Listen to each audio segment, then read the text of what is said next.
আসসালামু আলাইকুম, আপনারা সবাই কেমন আছেন? আমি আজকে আপনাদেরকে দেখাবো বাঁধাকপি কিভাবে ভাজি করতে হয়। প্রথমে বাঁধাকপি কুচি কুচি করে কেটে নেবেন। যারা এখনো আমার চ্যানেলটিকে সাবস্ক্রাইব করেননি, আপনারা তাড়াতাড়ি করে সাবস্ক্রাইব করে দেন এরকম নিত্য নতুন রান্নাবান্না রেসিপি পাওয়ার জন্য। দুটো আলু সহ কেটে নেবেন। বাঁধাকপির সাথে দুটো আলু সহ দিয়ে ভাজি করবেন।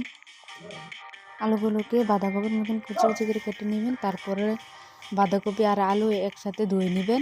এগুলোকে ধুয়ে দোসনার মধ্যে ছেঁকে নেবেন পানি ঝরঝরে করার জন্য। তারপরে দেখুন আমি কাঁচামরিচ কেটে নিচ্ছি। পুরো ভিডিওটা দেখার জন্য আপনাদের কাছে অনুরোধ। কাঁচামরিচ 4-5টার মতন। তারপরে পেঁয়াজ কুচি করে নেবেন একটা। দেখুন তারপরে ধনেপাতা আগে থেকে আমি কেটে রেখেছি সবগুলো। চুলাতে কড়াই বসে তেল দিয়ে নিয়েছি কড়াইয়ের মতন। তারপরে পেঁয়াজ কুচি দিয়ে দিলাম। পেঁয়াজ কুচি কিছু বাদামি রঙের হয়ে আসলে কাঁচামরিচ দিয়ে দেবেন। তারপরে একটু লবণ স্বাদ অনুযায়ী দিয়ে দেবেন।